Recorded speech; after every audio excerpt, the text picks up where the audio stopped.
Hello everyone, we're looking at question number 6 of Winter 2018 paper 2-1. The question reads, Figure 6.1 is the view from above of a stationary magnet and a small compass on a laboratory bench. A part, state the material from which the compass needle is made. 1 mark, and your answer should be steel.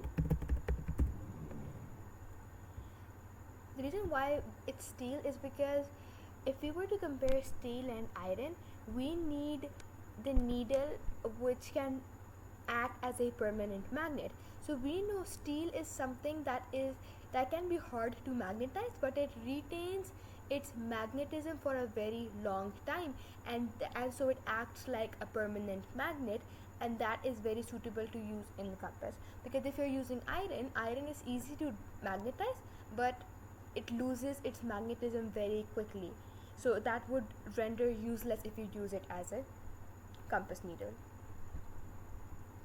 Moving on toward B part, describe how the small compass is used to plot magnetic field lines in the region surrounding the magnet. Again, what you're supposed to do is you take this compass, and there's this one set method that you can learn, and that can be applied every time they ask this question. You take this compass and you place it near one end of the pole, one end of the magnet, and if, for example, my needle is in this direction, I need to put a dot here. If my arrow is in this direction, I need to put a dot at the other end of the arrow, and then I move the compass and I make sure that I align this arrowhead to my dot, and then I continue this, and when I continue this all the way to the other pole, I will get a field line like this. So in simple words, what we will write is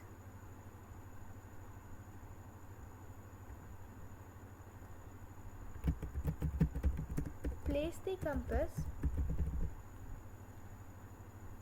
near one end of the magnet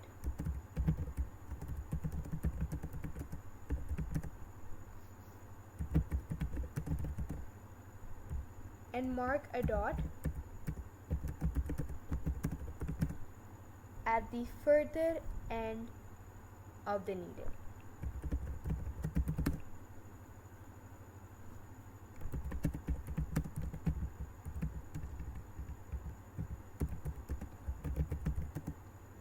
Then replace the compass, or then take the compass and align its arrowhead to the marked dot. You continue this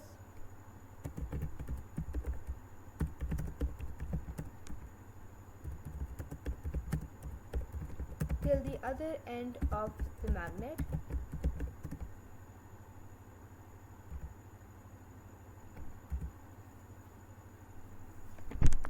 and join all the dots.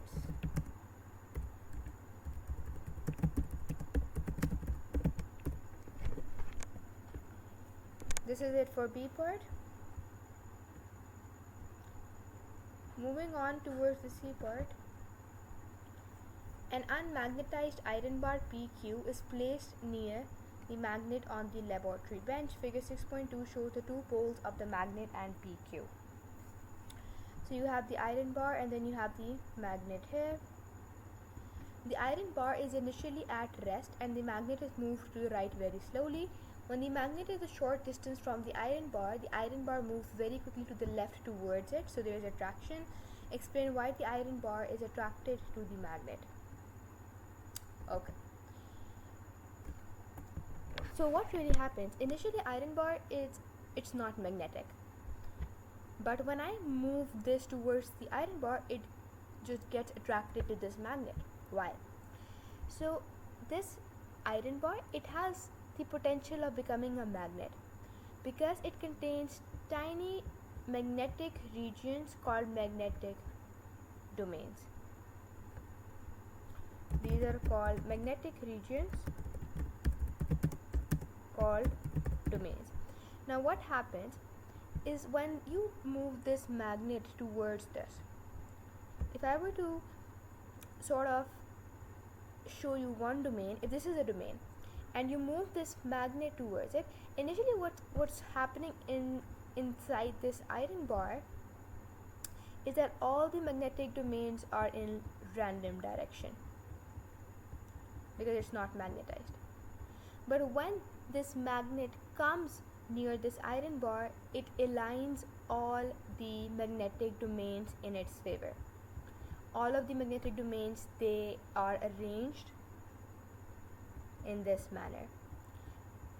Now when they get arranged in this manner, if this is south, this end becomes north and this end becomes south.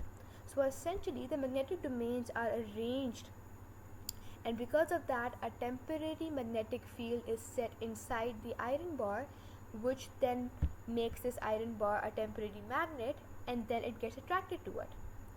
So what we will write here,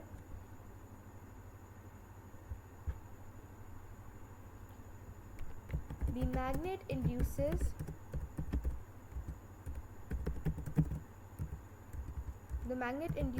magnetism in the iron bar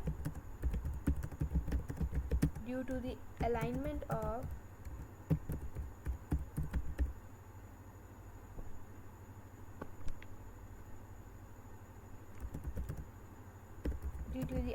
of the domains, and since it's getting attracted, which means the end P becomes north pole. The end P becomes a north pole, and since unlike poles attract each other, it gets attracted to the magnet. And this is it for question number 6.